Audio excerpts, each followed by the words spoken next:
কবিতাৰ শিৰোনাম মিঠা হাঁহিৰ ল'ৰাজন। ৰচনা আৰু আবৃত্তি মীনাক্ষী কলিতা। সপোনৰ বাটেদি এদিন যেন গুচি যাম, মোৰ স্মৃতিৰ দলিচাত তোমাৰ স্বাক্ষৰ বিচাৰি। আবেগৰ পম খেদি বিচাৰি চাম, তোমাৰ মিঠা হাঁহিৰ উন্মাদ ঠিকনাটি।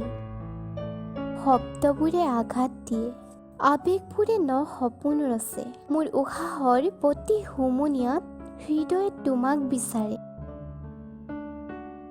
এতিয়া তোমাৰেই অলেখ কল্পনা, লাজুকী এটি হাঁহিৰেই উতনোৱা কিয় কৰা মোৰ কলিজা। বতাহত কিয় আহা নিশাৰ নীৰৱতাত মোৰ হৃদয়লৈ। তোমাৰ সপোনৰ ধূলিকণা হোৱাৰ হেঁপাহ নাই, তোমাৰ মিঠা হাঁহিত সুখবোৰ বিচৰাৰ এটি হেঁপাহে প্ৰতি পলে মোৰ বুকুখনিত এজাক অচিনাকি নিচা লগাই থৈ যায়।